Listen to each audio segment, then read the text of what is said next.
Bonjour mes amis, j'espère que vous allez très bien. Pour ma part, je me porte à merveille. Je viens aujourd'hui ici parler des problèmes des mauvaises odeurs. Les problèmes des mauvaises odeurs qui sont plupart des problèmes de divorce. Qu'on ne parle pas, on en parle très peu. Aujourd'hui, je souhaite ici qu'on aborde ces thématiques, qu'on essaye de parler, car cela a causé beaucoup de divorces. Et j'ai eu des couples il n'y a pas très longtemps qui ont failli avoir des séparations à cause des problèmes de mauvaise odeur.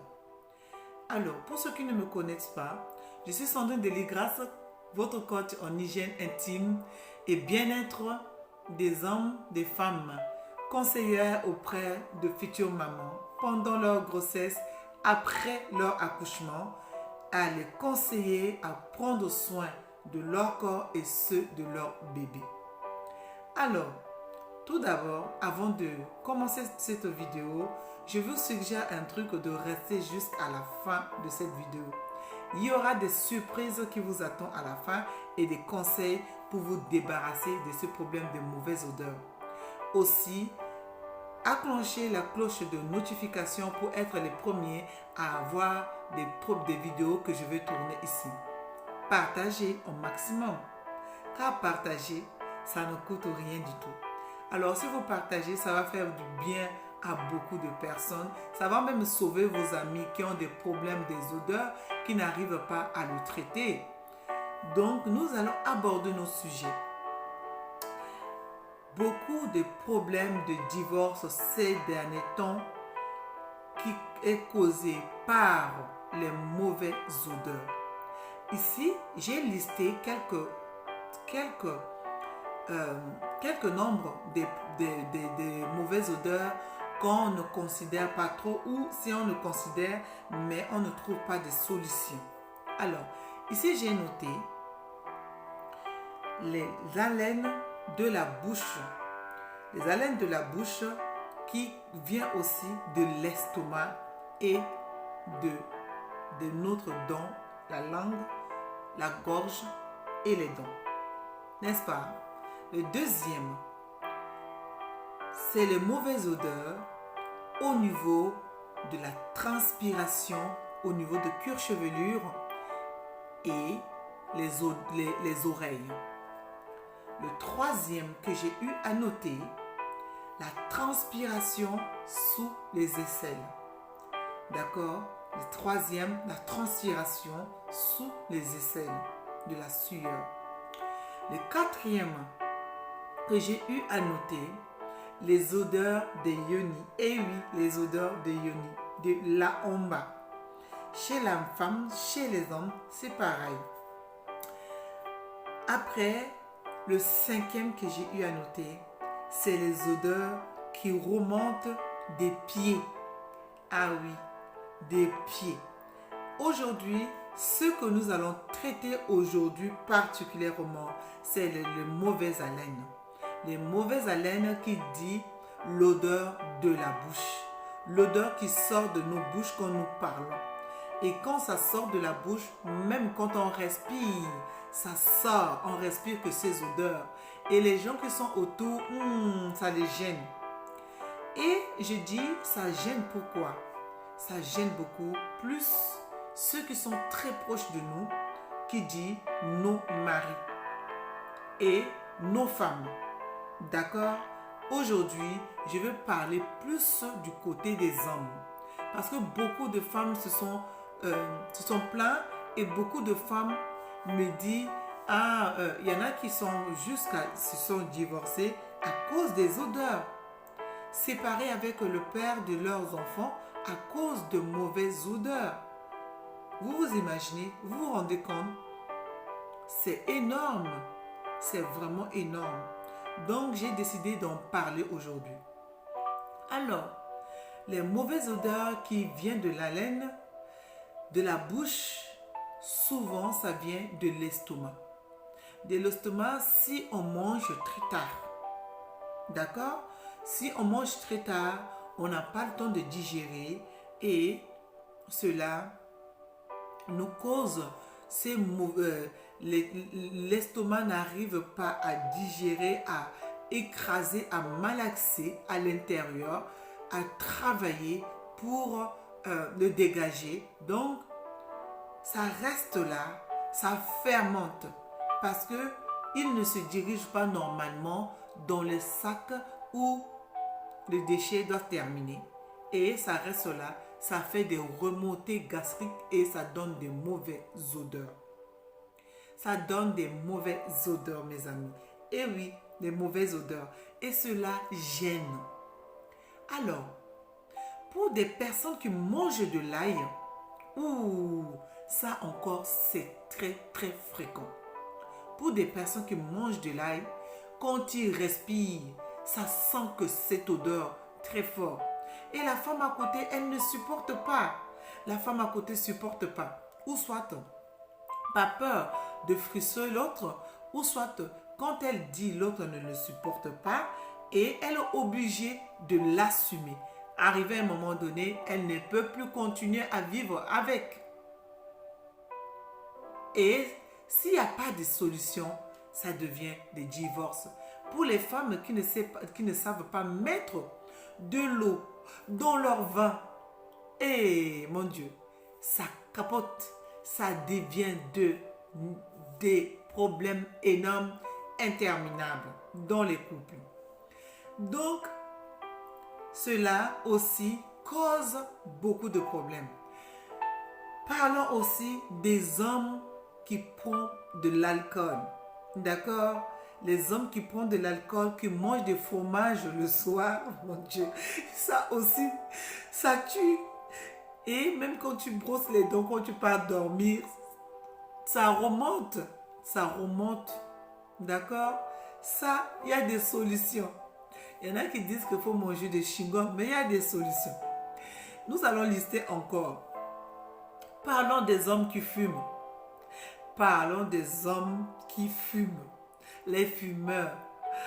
Oh, ces odeurs, quand on ne brosse pas la bouche ou on ne prend pas des produits nécessaires pour enlever ces odeurs, le moment de l'intimité, l'homme respire que ces odeurs-là, et ces odeurs-là, ça amène tout le temps des problèmes. Soit c'est l'homme qui me pose la question, je viens faire des câlins à ma femme, moi je préfère l'embrasser, prendre sa bouche dans ma bouche, et je vois qu'elle m'évite, elle ne veut pas. Mais bien sûr que la femme subit ces odeurs, et c'est les odeurs qui la repoussent de ce bon moment de câlin avec vous. C'est ces odeurs qui les repoussent, mes bien-aimés. Et cela, il y a des solutions. Arriver aussi au niveau œsophagène, au niveau de la gorge. Dans l'arrière-gorge, nous avons des odeurs qui viennent se mettre là. Des résidus de la nourriture que nous mangeons, ça reste au niveau des amygdales. Ah oui, au niveau des amygdales. Et cela crée ces mauvaises odeurs. Cela crée ces mauvaises odeurs parce que ça reste là, ça pourrit. Des fois, on ne fait pas attention. Ces tout petits résidus-là restent dans la gorge. Comme la gorge, les salives qui sont là-bas restent gluants. Et ce qui fait que ça fait coller les restes de résidus qui restent là-bas. Et ça pourrit, ça sent mauvais. Troisième chose qui cause beaucoup des odeurs, c'est la langue. Notre langue est après la gorge ou l'œsophage. Cela garde le reste de nourriture qui fermente, qui crée des petites bactéries. Et ces bactéries-là sont à l'origine de ces mauvaises odeurs. À l'origine de ces mauvaises odeurs, toujours il y a des solutions. Arriver au niveau de la dent. Alors, le plus grave de ce problème, de cette difficulté, c'est au niveau de la dent. La dent crée aussi beaucoup de soucis. Pourquoi il crée beaucoup de soucis?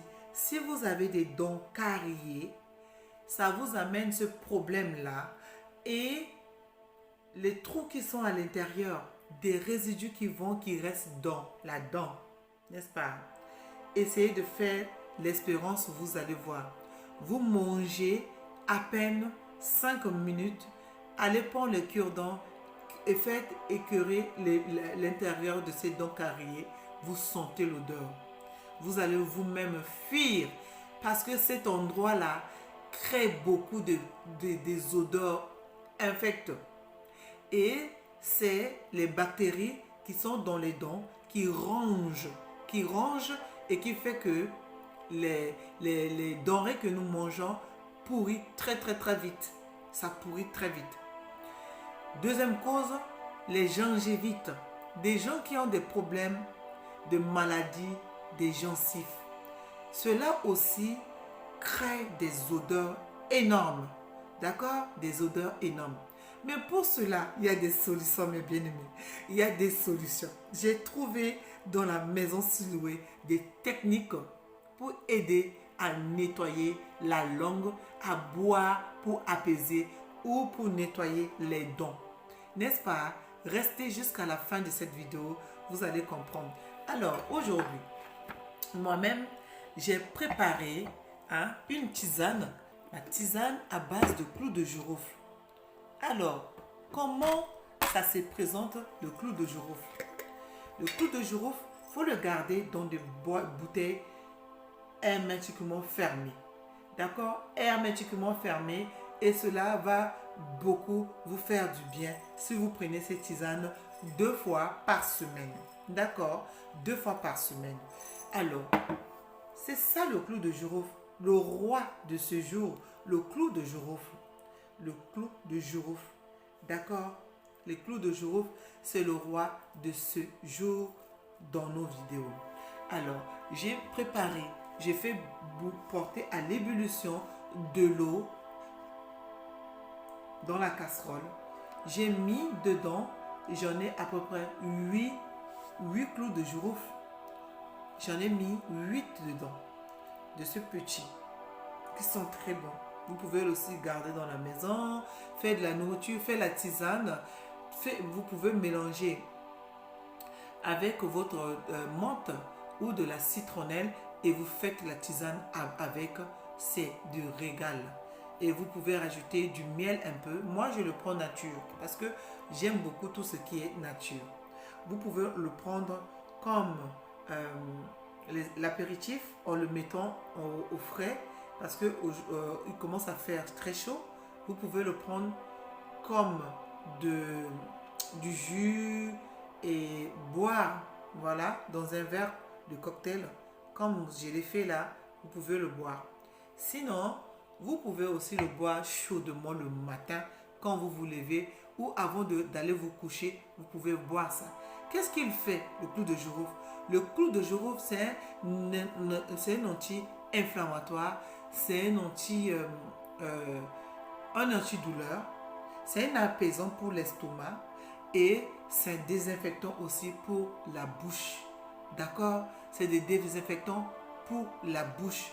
Il est très fort, très puissant. Car en médecine, on l'utilise beaucoup comme l'anesthésiant.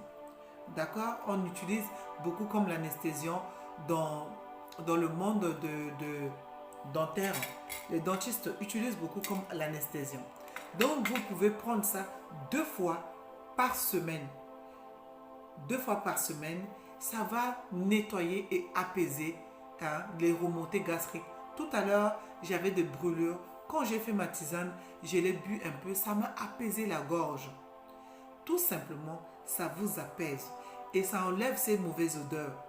Si ça devient, vous le prenez plus fréquent, ça vous nettoie et ça vous donne de l'haleine fraîche. Et si vous n'arrivez pas à vous débarrasser avec ce remède naturel que je vous montre, consultez vos médecins. Consultez le médecin car ça veut dire que vous êtes arrivé à des stades où il n'y a pas beaucoup de solutions. Il faut voir le médecin pour vous donner des traitements à base des traitements qui peuvent apaiser au niveau de l'estomac, déjà pour calmer l'estomac, ça veut dire que l'estomac est devenu vif ou les gingivites ont pris de l'ampleur. Et cela a besoin d'un antibactérien, un comment on appelle ça, un anti apaisant quoi, pour nettoyer et stériliser d'abord avant de mettre ce produit. Mais pour moi, toute personne que j'ai donné de conseils à utiliser ce produit ont vu des changements et des changements radicaux dans leur vie de couple, et ce qui fait que leurs couples ont été sauvés. Et il y a la sérénité, la paix qui est venue dans le couple. Parce que moi, je l'ai expérimenté pour moi-même, n'est-ce pas? Pour moi-même. Alors, dans la prochaine vidéo, suivez bien l'étape de cette vidéo. Nous allons encore d'autres étapes.